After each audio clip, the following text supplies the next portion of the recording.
Welcome to the In Peace We Rest podcast. Today, Jasmine, Jerry, and I are going to be talking a little bit about healthy levels of independence versus codependency. How much are we really allowing people into our lives and how much are we taking on our own? Does that feel good? Doesn't it? Like, what are the questions that we need to ask ourselves in order to navigate this process in our lives? Before we go into that, though, as we do with every episode, Jasmine, today I'm going to ask you to lead us in a mindful moment. Just help us all drop in, be present, ourselves as well as our listeners, so that we can really tackle this today. Yeah. Oh my gosh, I'm so excited. So, yes, let's just go ahead and find your seat wherever you are sitting. I get myself all situated. Um, I'm really going to have you find awareness of your jaw and your neck and your shoulders today. So, go ahead and close your eyes, breathing in through the nose and down into body as we exhale. We're just going to take a moment to remind our shoulders to let go, to soften down. A lot of the times we're sucked up into our face with our shoulders, down and back if that feels good to you. When our shoulders are soft and our spine is straight, we allow for a really beautiful flow of energy to move through our bodies.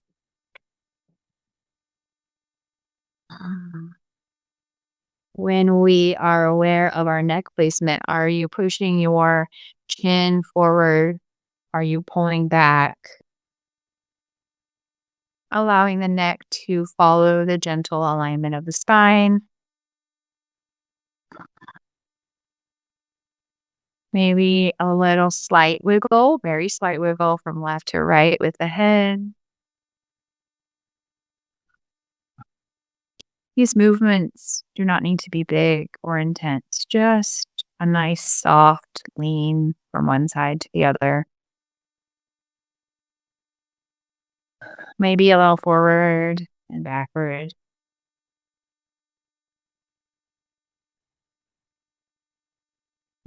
Inviting the jaw to soften and fall open.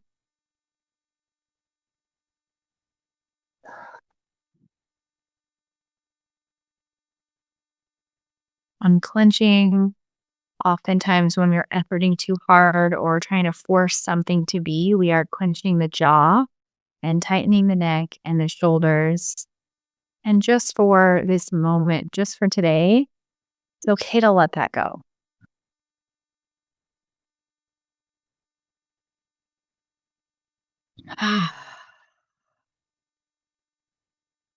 There's no need for me to force things into my life. There's no need for me to force things into alignment. There's no need for me to force myself into things.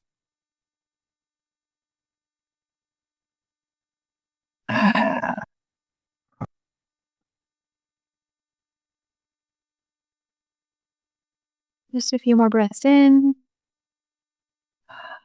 and out. As our final thought is, I am open to receiving. I'm open to receiving the wisdom, the counsel, the direction I need in my life. And whatever it is that is causing you turmoil, constriction, or extra thought in your day to day or this week or last week, I'm open to receiving. With the final breath in, just having a moment of gratitude. And you can open your eyes whenever it feels good to you. That's lovely. Thank you for That? Oh, thank me for that. I know that I have definitely been a little. My jaw has been clenching for a couple of days now, and I'm like, let it go, sister. You do not have to effort so hard. I think it's always a beautiful The clenched jaw is always a reminder for me that I'm trying too hard. I'm trying to force something to happen. So I like to share that with as many people as possible because we all walk around a little tight sometimes. Absolutely. And I always love the body awareness. And I think that this ties in so beautifully to our topic today because I feel like when we are forcing things, we're not allowing them to flow or following the things that are really in alignment with what we're meant to do. We do feel it in our body first. And the longer we go without listening, the more our body breaks down on us, screaming louder and louder and louder. So I'd love to kind of go down that rabbit hole for a minute and kind of open up that awareness. Do you guys have any direct experience with that yourselves? It's so funny. Yes, this morning I see a lung specialist up at LDS Hospital for all my issues with my lungs, and we started talking about everything. And I'm like, these things I'm having, they're not asthma attacks because he treats me for asthma and CLDP. And I'm like, it's a tightness of the chest. And lately, as you guys know, I've been going through a lot of drama in my life, and as far as creating boundaries and creating space. And my doctor was 100% on board. Well, maybe it's not actually physical. Maybe it is this emotional stuff that I'm dealing with, that I'm putting blocks up for people that are very dear to me, where I'm having to create space and create these boundaries to really heal myself without interference from their pattern. And yeah, it was very interesting that my actual medical doctor, LDS Hospital here at Salt Lake City, holy shit, he's totally on board with understanding how important breath work is, how important like actual, like when things emotionally happen to us, it affects us physically. Like words out of his mouth today. And it was just like, oh my gosh, I love this doctor. Like, I get it. He gets me. Yeah, and when we talk about, something that really came into my brain, and I think Jerry will connect to what you're feeling too, is the lungs are. I mean, we're in the season of lungs right now. We are getting into mental season. We're getting into fall, and that's all about grief. And a quote that I heard about grief the other day was, "It's actually receiving all the love that you weren't able to give yet." And I'm still like processing what that all means for me because I just barely heard it. But it does feel so true to me is when we're grieving, just like you're creating boundaries, you're grieving something that you thought was. You're grieving what you thought it was. You're grieving the love that you thought you were going to give, the energy you thought you were going to give to something, and you're breathing it all back in. And then you're kind of sending it down in this gravity way. We're sending it back to the water. And yeah, I just grief is interesting. Lost love, right? It's sometimes it's not even what you were given, like what you're trying to give, or like, future get from the grief. It's what happened in the past. Like that's for me. I know it's a lot of it the lost time. Like I had, like I was crying on Jenny's shoulders the other like a couple of days because of my brother John that died in a motorcycle accident. And it's like these are your best friend. Like it lived with me. And it's like that. It's not so much like what I had. It's definitely that, but it's also definitely what I lost in the future. But yeah, how do you? And it's so funny because it never goes away. Because it's even the more you love that person or you love what you had that's gone now, like that just stays with you. And I've learned that lesson the past couple of years that grief just it's not something that goes away, and it's because you can't get rid of something that you love. You loved it, and so why would you want that to go away? And it's just trying to find your way around that to understand the gratitude in it. And grief, yeah, it can be very dark and a very lonely place. Yeah, but it also can be fall leaves. Like there also can be so much beauty in when we can just start to see these changes that we've made, these boundaries that we've created or whatever to kind of tie back to the original topic is it can be really beautiful and it can feel really good. It just is gravitationally heavy because the movement of grief energy in traditional Chinese medicine is down. And that can feel really hard for people. That's that heavy piece. That's the heaviness on your heart is because it literally is pulling your heart downward. And Which physically to me feels like an asthma attack, right? It's that chest pressure, it's that chest tightness. And yeah, I mean, those emotions, yeah, they're way deep in your heart. And so that heart is just exploding with emotion, making everything tight. yeah. And I love that you spoke to this idea of, I mean, people do have like legitimate physical health concerns, right? So, how can you tell the difference between what is just my normal, because I do have these ailments or illnesses or disabilities or whatnot, versus my body trying to tell me something? And I love that in this instance, you saw outside help. You were vulnerable. You leaned on another person to help validate the things that you kind of already knew, but still better safe than sorry, right? I think that's a valid conversation to have. It's very reassuring. You know what I mean? Just to know that, because like 20 years ago, that conversation would never take place. I would be looked at as a loony man and like, what are you doing? But that's not the case, right? The world is changing, and it's so awesome that we get to kind of help lead that. And it's okay to open up to your doctors about hey, if you're having emotional issues and you're having a hard time, but you're also having physical symptoms, the odds are it's connected. I can't say that my lungs are cured, and I can't say that if I create these barriers with these emotional issues I'm dealing with, that it's going to fix it. But somewhere in the middle is the answer. And so go see your doctor, but don't be afraid to tell them about what you're emotionally going through as well, because I think it's very important for both doctor and your health healer, your witch doctor, whoever that might be, like that everybody's aware of both sides. Because in my health journey, that's been optimal. So optimal, especially for having energy again and having that come back to me. It's you got to do both. Yeah, when you're in the hippie world, I think sometimes you can really push off Western medicine. You can really push off support from people. We can start to get into this place of really working on ourselves and being in ourselves, and we don't ask for help. We don't ask for help from people, especially Western medicine. I feel that has been a relationship I personally have had to do a lot of work on because there is a lot of doctors who don't discuss all the things.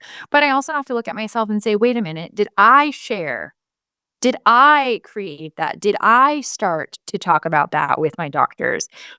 Because to go back to Roxy's thought, a panic attack and a heart attack feel a whole lot like the same thing. Like, if you Google that right now, you're going to see exactly what I'm talking about. And if you've ever had a panic attack, it sure as shit feels like a heart attack. And then that makes it even worse. And you're just like, oh my God, literally, I could be dying right now. And how you reconcile that is by asking for support, not forcing your body to go through something and not getting the support from Western medicine, from doctors or from people around you, or forcing your body to go to Western medicine and not getting support from your spiritual community, from yourself, from your soul. Finding that balance of bringing the two things together. Because I have to think that our hippie forefathers wanted that. There's a reason that we progressed into what Western medicine is now, because there did need to be that relationship. There are things that hippie medicine cannot heal alone. It couldn't create an esophagus for me at birth, right? That's not how it works. And so, yeah, it's so important to share both. Like even today, I told my lung doctor, yeah, I'm seeing a therapist, and I'm talking about my issues, and I'm trying to find the answer, and I'm teaching these breathwork classes that are giving me more opportunities to breathe and just share what I'm doing. And he's 100% on board with it. The greatest thing about this for me is that it's all through the VA, which is crazy because our stories, and Jasmine knows the VA's always been given this bad rap. But if the VA can turn around and see what I'm doing on the Eastern side of things is working, and they're paying for it and supporting it 100%, that's change. That's pretty awesome. And so don't be afraid to talk to your doctor. Don't be afraid to talk to your therapist. And share between the three of you, because you'll be surprised on a lot of things. You'll be able to heal a lot faster. Yeah. I really love that we're moving from this either or mentality to and, because it does need to be a cohesive thing.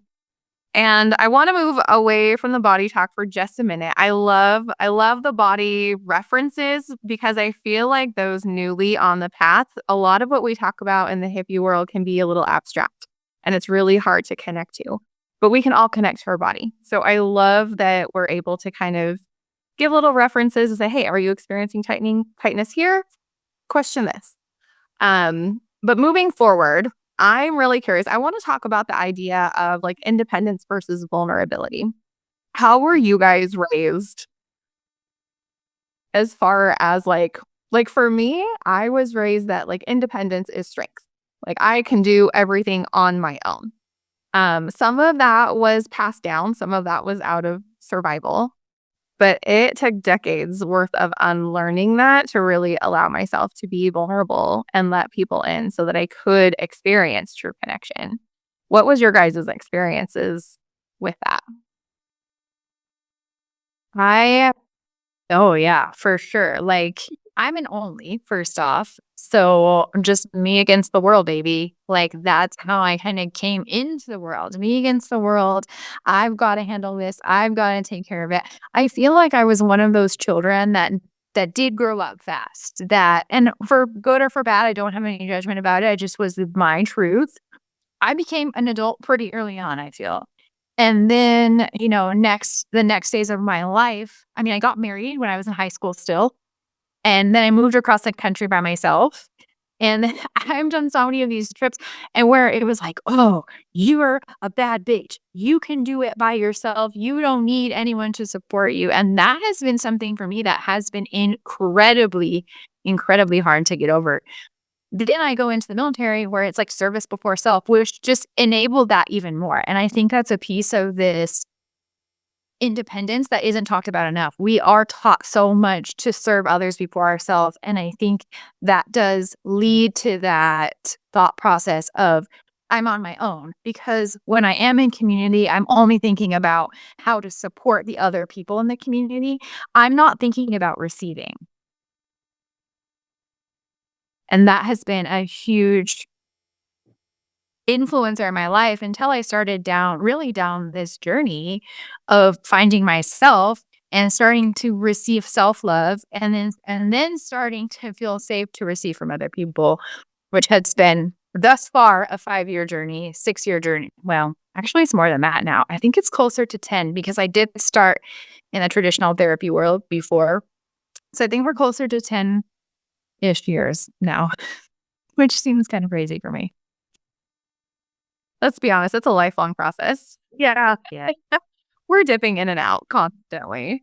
I do love that observation, though, that we are taught to serve others before we focus on ourselves. So we believe we do have to do everything on our own. Otherwise, we're imposing on other people. The last thing we want to do is to be a burden on others. And isn't it interesting that that is the message that we all receive just from observing our parents?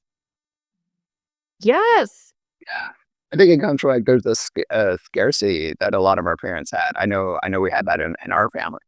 Um, when I was a little kid, I actually was raised on a farm, and we had baby horses all the time. And so, as like a 6 or 7 year old, my dad would put me on the horse, and it was my job to break them. So I got bucked off several times, and I started to. I think that's kind of where it got planted on me that I can do hard things. Number one, and you're gonna get hurt, but you're gonna be okay. And then that right there gave me a lot. And then Max, that same man, died in front of me when I was 7. And when that happens, that kind of pushes you into that adulthood pretty fast. I was the only, my younger brother was like an infant at that time. So I was the only quote unquote man. And my mother also said to me, hey, you're the man of the house now. So that to a 7-year-old, that's a lot.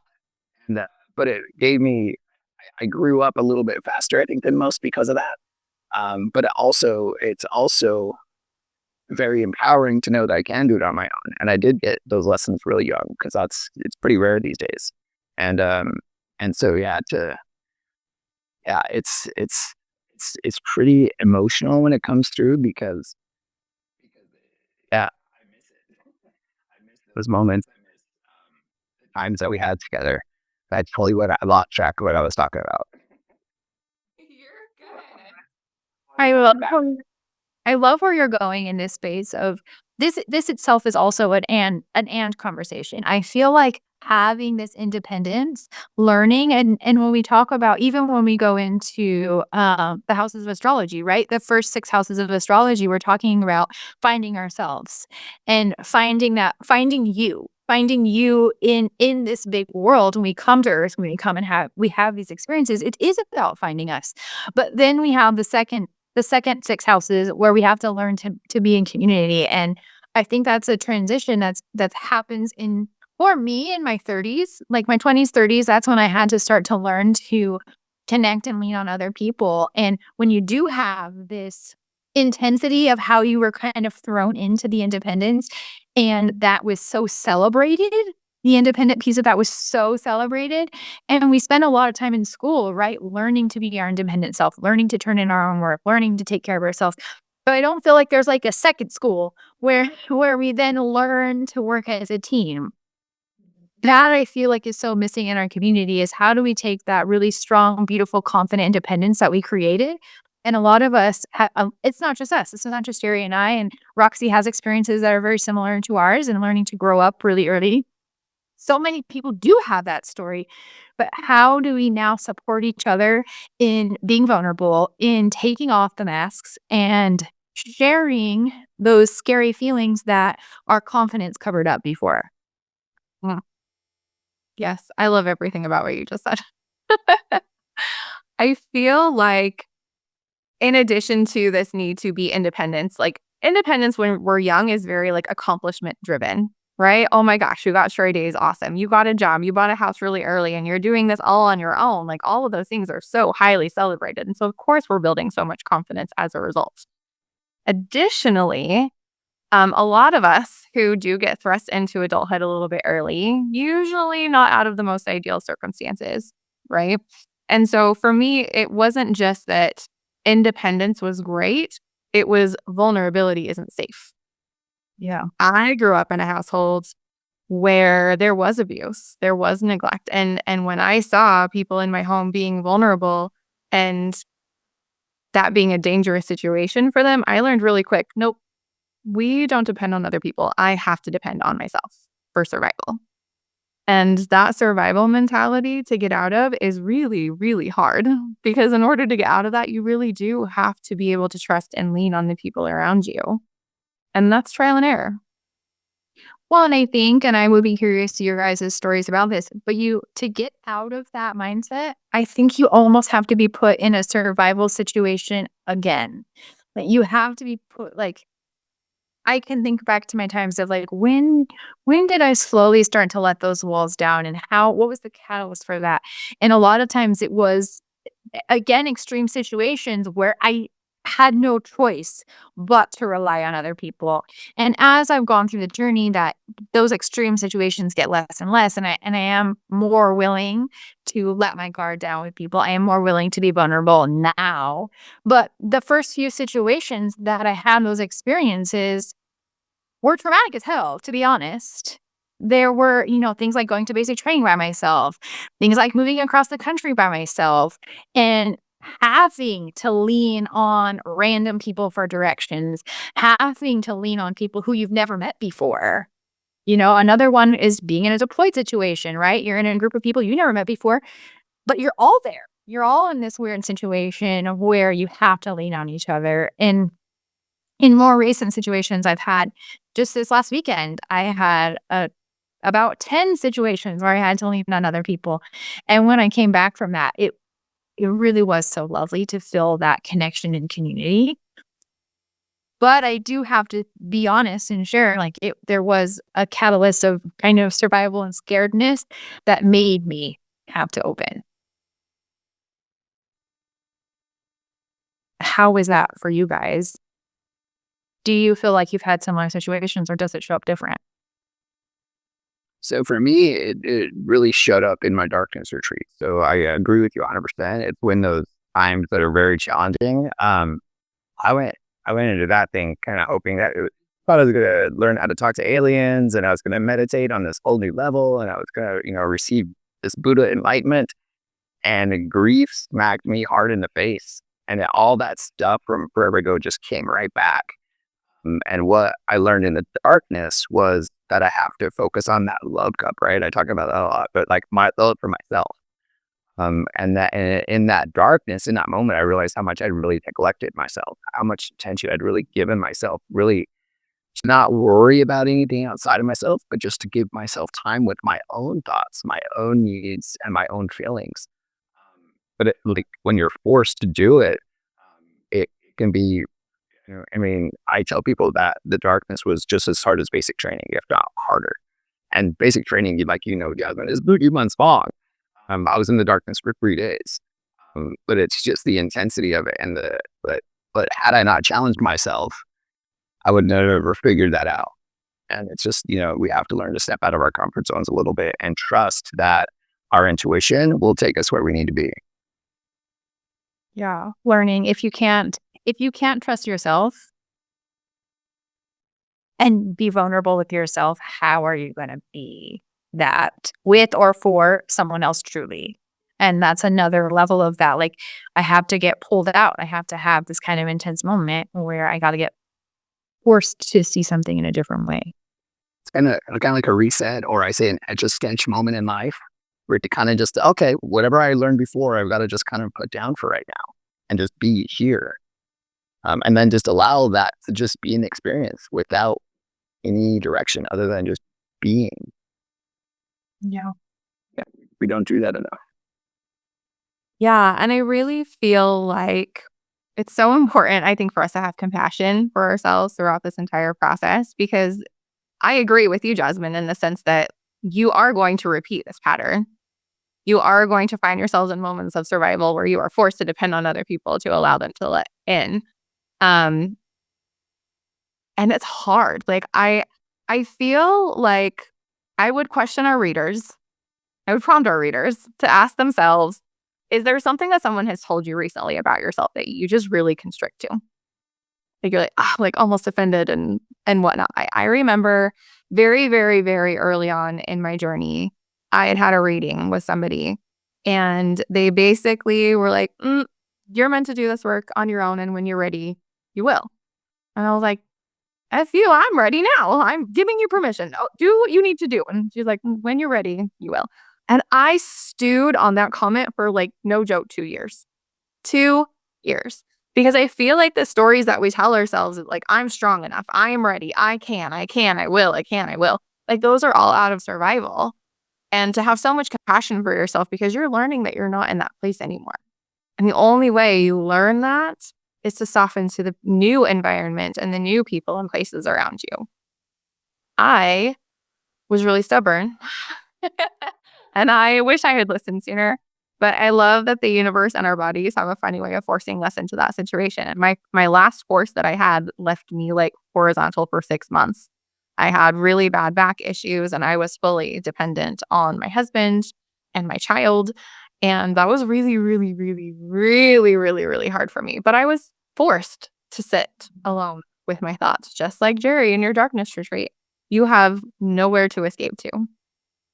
Everything, everyone outside of you is taken care of. It's time to go to work. And It's crazy. go ahead. It's crazy how hard that can be, right? Like how big of a hill that is mentally to put yourself in a safe space. Because our whole lives, and especially now, right? They're like, we're always consumed by something outside of us. Like, always. There's something to always look at. There's something to read. There's something to watch. And man, how important is it for you just to go to that space? Because how much creativity happens in that space. And I love so much you just said that, because I want to share in this moment the card that I pulled for today's podcast is stillness. It is stillness. I feel like so much can be learned about ourselves in those moments of stillness. Are you taking the time to just sit and breathe and listen to your body, to your mind, to your soul? That's where creativity lives. That's where the answers that we're constantly seeking arise. Like, we have to take the time to do that, but we're so constantly distracted by the world around us, because, again, our life's purpose is to serve others, not focus on ourselves. So yeah, I love that you brought that up, because I felt like that was very timely for what we're talking about. Thought that I had as you guys were talking is, I wish I could recreate the card, but I can't. A couple days ago, I don't remember what meditation group or experience I was in, I pulled a card and it was about chaos. And it just made me think of that. Like when you go into these moments of stillness, when you start to sit with yourself, when you start to find yourself so that you can receive and can be in community with other people, it often feels so chaotic at first because you are stopping and everything else is still spinning and going around you. Everything else is still moving. And that time in TCM, right, is earth energy. It's the harvest. And so you stop moving and you just allow and receive everything that's going on around you. And it does feel like a lot because you're not now moving with it anymore. You're watching it. And so I would invite, if you feel like your life is chaos, do nothing sooner. Do less sooner. Settle into the stillness, observe what's happening around you. And unless someone is literally dying in front of you, usually there's a little more space. That urgent thing that you feel like you have to do, that surface action that you have to do, that thing that is pulling you outside of yourself, normally that can wait a second. And once you do sit in the stillness for a moment, you'll find clarity. It's like Yeah. it's like when you leave the house and you forget your phone. It's after like but then have you ever gone a whole day without phone service? If you have a life, and you did yesterday. Right? Yeah, I heard about that. That's funny. Yeah, I agree. I feel like when you do have the cell phone and you're constantly in the movement and doing, and there's a little bit of time where you're just like, oh my God, wait, hang on, the silence, my phone's not ringing. That means I'm missing something. Like something's not working how it's supposed to be. And then after you settle in for like a half hour, you're like, oh, then you don't want your phone again. Right. Well, it's kind of funny. It reminds me when I did my Vipassana meditation in the spring, like literally watching people like the first 3 days, like not really watching because you're not supposed to watch them. No eye contact. But you're observing and they're just going insane because they can't talk and they can't like do all these things that they've been programmed to do. And we're trying to teach with Vipassana to stay with yourself and literally just focus on your breath for 10 days straight. And people it's funny to see that transition, but the reward on that on the back end is just so great because you feel so in touch with yourself. You really know who you are. And so, getting into those spaces, those deep spaces that sometimes it takes just like, throwing yourself through the universe and taking a day to go up in the mountains and go sit and just listen to nature and turn everything off and just see what that feels like. It feels good. I promise. It feels real good. I also wanted to speak to something you said, Jasmine, when you were touching on like in the stillness and chaos all around you still, right? We have to acknowledge the fact that there are judgments about ourselves that come up in those moments, that we're not doing enough or that somebody else isn't going to be able to handle this without you. There's so much judgment that we have towards ourselves in those moments. And something that I think I learned from you, Jasmine, actually, was this questioning of, but wait a minute, is that true? Is it true? Are all of these intrusive thoughts and feelings and judgments that are coming up for me in the moment, is that true? Like, is this person really mad that they're having to care for me? Or are they grateful to be able to support someone they love and that I'm allowing them to do that I'm open to receiving that? And to be able to navigate those conversations with the people in your life that are supporting you, share these insecurities with them. This is what's coming up for me. Can you offer me any insights to that to help determine whether or not these stories that you're telling yourself are true or not? Are they valid or are they not? Is this connected to your present circumstance or is this connected to a past shadow that now, surprise, you get the opportunity to work with? Yeah, that's actually really funny. Me and Jenny had a conversation the other day, and I was asking, I'm like, well, am I responsible for your imagination? And it was kind of funny, like how that went, right? But the reality is like, we're both right, we're both valid, but where's that line? Where is that boundary? And if we didn't talk to each other, I'm going to assume one thing and she's going to assume the other. And that where it just goes to show that communication and being, very truthful with your loved ones is so important. Yeah. Well, and I think so often we don't, with both of you, I think I've had a lot of these conversations of handling, handling, and this is gonna like, we're probably like 400 episodes about handling, and this will probably sneak its way into every episode, I bet. But when we are in the chaos and we're learning to be independent truly, but also be in community at the same time, when we're making this transition that happens in this fifth, sixth, seventh, eighth houses in astrology, right? When we're in this little infancy of connection piece that happens in our lives, we have a hard time standing in the stillness, seeing the chaos around us, and wanting to stop it. Wanting to stop. I'm really reminded of a person's story that's happening right now. And I hope this person listens to this podcast when it comes out, because I know they are really in it. It's their stories. I'm not going to get too much into details. But oftentimes we have to leave a situation, leave a relationship, leave a job, leave something that was the security for us. The chaos shows up in their life, and they want to stop it. Every single time. I think everyone can relate to this. You want to stop the chaos from happening, but the chaos is happening so that the change can happen. And so when we try to handle that with a partner, with another person, with a situation, what happens is we stop the movement from going forward, and we don't allow the other participant, the other part of this relationship, we don't allow them to experience their piece of it. And oftentimes that means it's going to happen again and again and again until we surrender to the experience.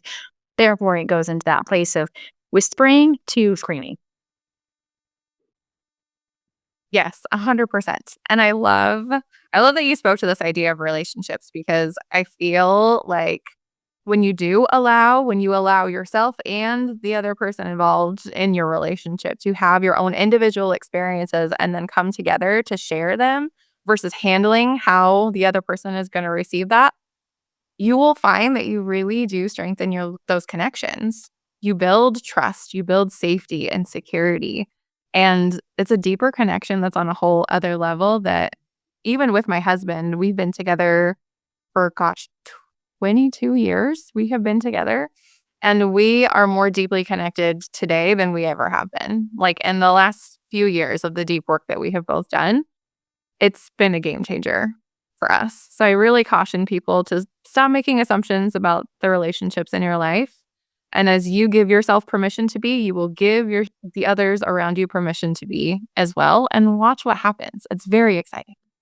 Yeah, learn how to speak your whole truth, right? We like a lot of times, I think with a lot of men, I know, like we speak partial truths and we're okay with it. The reality is our women, they need every single piece of information we can give you so you really understand it. And so men, we've got to take the time to really show everything and to be okay with that and be okay with the details. Yeah, I just want to throw that out there. No, I so agree. I had a conversation just today with my husband, and I've kind of I've made a pretty significant life decision for us, and I make it from his gut place. And I'm like, okay, we're going, because I trust my intuition, and my intuition is right. So I call him and I tell him, and I'm like, this is what we're doing. And he's like, hold the phone. And I'm like, no, my gut says we're ready to go. Like, and he could have easily, half truth me. He could have easily gone to this place of like just getting on board. That's really not his MO, because we've done the work. We have got to this place of being and speaking in truth and not handling each other. And he even says the word, hey, it's not my job to make you okay with this. And I was ready to throttle him. Like, the unhealed part of me was like, what the hell? Come on. And then as I sat with it and as we've become again more involved because we both are really trying to speak our truth. I did have to get off the phone for just a moment. And then I was able to get back on and say, okay, I hear you and I see what you're saying. But I also need you to see that this wasn't a rash. This is what I need from you. I had to speak my truth. I had to be vulnerable and share, hey, this is where I'm coming from. And I really need you to see this. And within 10 minutes, we're in a place of back in teamwork, and honestly, the truth is we were never not in teamwork. He was just questioning in a way of which he should have. As a partner, he 100% should have asked these questions because it's not a little life decision, right? This is a bigger life decision that we're talking about. And so grateful for that because now he has shared his truth. I have shared my truth. And there was no handling there. In fact, there was a little bit the opposite of handling. And it was okay. But in the past, I definitely see how we could have handled each other and then gone into resentment and maybe not experienced the fullness of what could be happening here and making sure that we're set up in the way that we need to be. Right. Yes. Yes, 1,000 times. Yes. I feel like, Roxy, can you say the initial thing that you said at the beginning of this podcast? Like what our topic is? Yeah. Can you just say that as a question? What is a healthy balance between being too independent versus being too vulnerable? Like what are the skills and tips and tricks that we use to help us navigate that path? Let's focus on that very thing before we close up. Truth. Like my answer is truth. Are you speaking truth? Yeah. If you are at all trying to handle or manage or serve another in the I don't want to say lack of truth, but and maybe there's not like you're holding back a bit of the truth or you're not speaking is if the truth is not there 100%, that's when you need to start contemplating in my mind. Yeah. And in my life, that is when I start to have these contemplations of, am I in alignment? If I'm holding back at all in truth. Yeah. Go ahead, Jerry. I was going to say, we were taught how, like in high school, right? Cliff notes. Cliff notes are the way to go. Cliff notes are the way to success. And in an emotional world, that's so untrue. You have to feel it all, right? Like even all your emotions are like with grief, right? We have a 2 weeks window where the funeral happens and we're supposed to be done with it. We're supposed to be healed. Well, that's not how emotions work. And I think that applies to the truth in the same regard. We have to like expose the whole truth, the whole situation, the whole story. Because if we only give them the cliff notes, there's not that depth of understanding that you really need to move those emotions, to really get them to move so that you can open up space in your body for new experiences. I'd love to offer too the difference between truth and awareness. Because I feel like our version of truth is true for us right now based off of whatever lens we're seeing the world through, right? But is that our highest level of awareness? So for me, when I'm seeking what is my truth, I'm asking, what do I need and why do I need that? And does that feel aligned for me in this relationship right now? I think when you can get really clear on what it is you're asking for and why you're asking for it, then you can move forward coming from a space of love and teamwork and strengthening your relationship versus me versus you. Yeah. Me and Jenny have a thing. If it's not a hell yes, why are we doing it? Like, yeah, it's everything you do has got to have an emotional charge. And if it doesn't, then you might want to question what you're doing. Yeah. Well, and for me, all of that stems from what is my true feelings in this situation? What is the true desire? Like Roxy said, what is that? And then you do get to the hell yes. You do get to this is where I need to go. You do get to the confidence in your decisions and your choices. And when you show up in that way, that creates safety for you to be in community. Because when you are communicating in this true, authentic way of who you are, and it goes up and down. And in some places you may be really confident and comfortable to do that. And other places you may not be. Don't be upset when you're in those places where you aren't able to do that. Just for me, that shows where you're not free to be yet. And that's okay. Sweet. Let's dig into that. But also enjoy the feeling when you are in those places of I can live in my truth. I can find awareness of myself. I can find this deeper passions, deeper desire, the hell yeses. When you're getting that little bit of, oh, that's not the truth. It's like finding gratitude in that balance, right? When you get pulled to both sides, you got to really find that middle ground. And I think that's kind of maybe what we're talking about here. Maybe that's the truth and the awareness. And that's kind of like what you're using to balance yourself to get to that center spot where you've got that feeling of completeness. Peace. In peace we rest. Peace.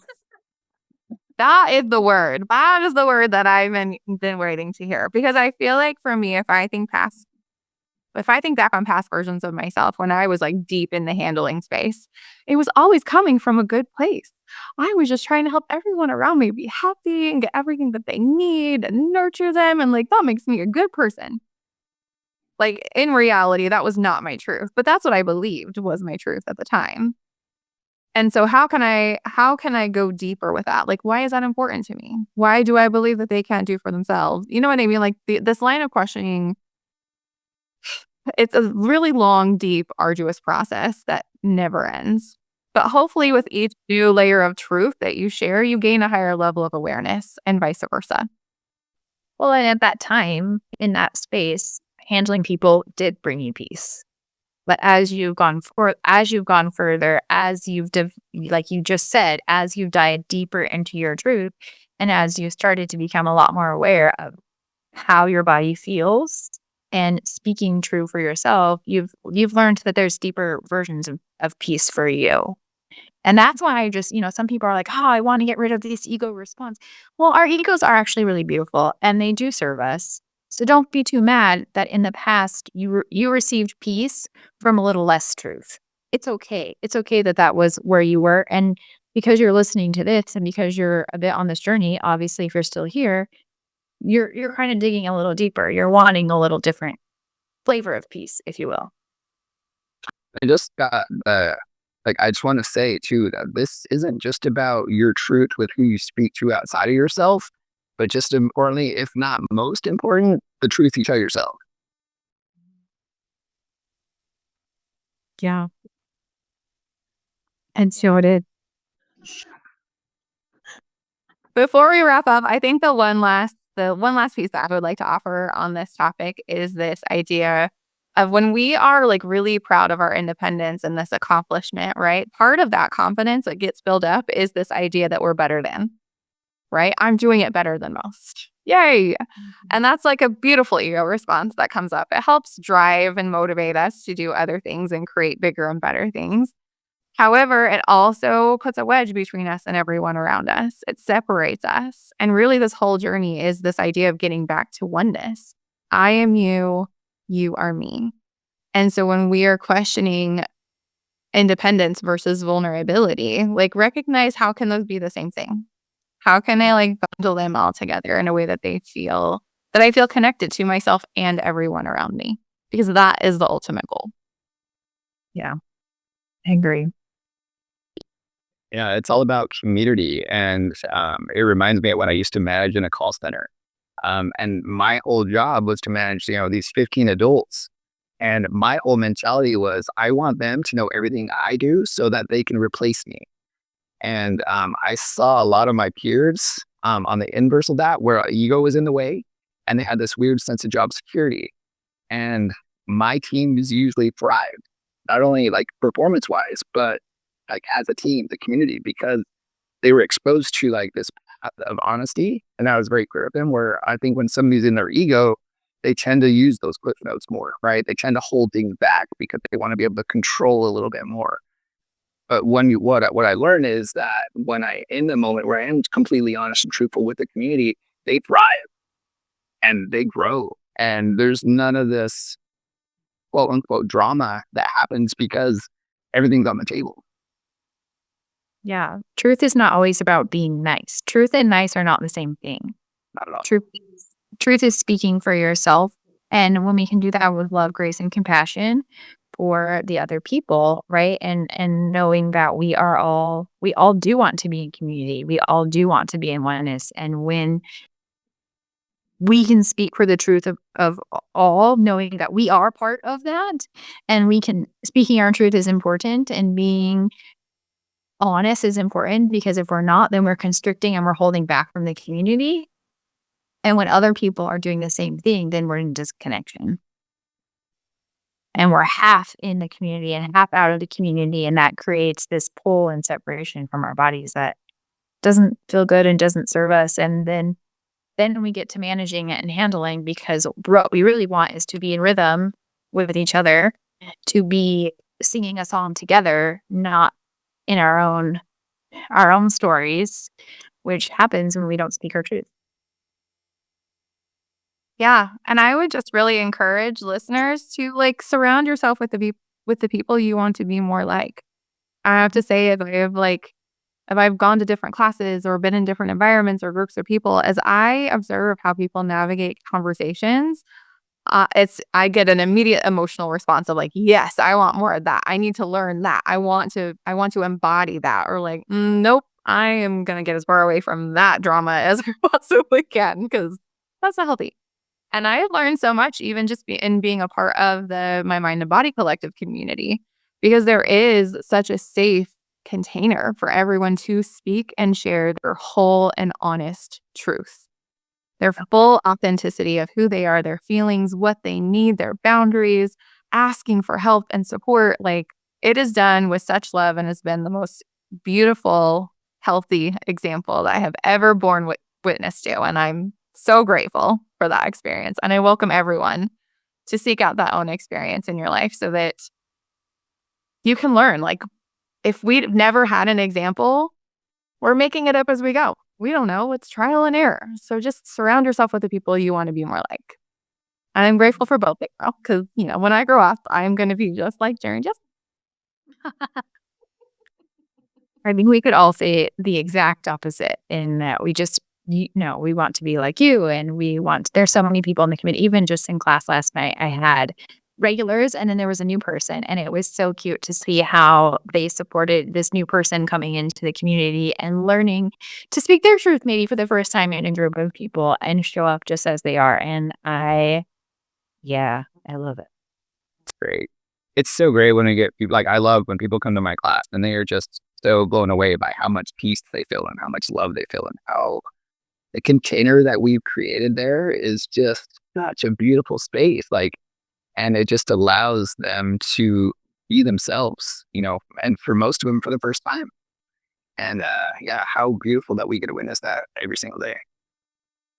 It is really the gift of community, in my opinion. Absolutely. Yeah. Well, on that note, is there anything else that you guys would like to add before we close today's episode? Oh, it feels complete to me. Yeah, I feel great. Lovely. Well, thank you guys all so much for listening. We at the collective hope that you all find a little peace today. Trust in yourself, your ability to be able to do things on your own, as well as trust in those around you to support you in everything that you're doing, and vice versa, for you to support them. Know that there is enough of yourself and everyone to go around. Listen to your body, listen to your higher guidance. And as always, if you need any support, please feel free to reach out to us and to the loved ones around you. We love you so much. We hope you have peace today. Until next time.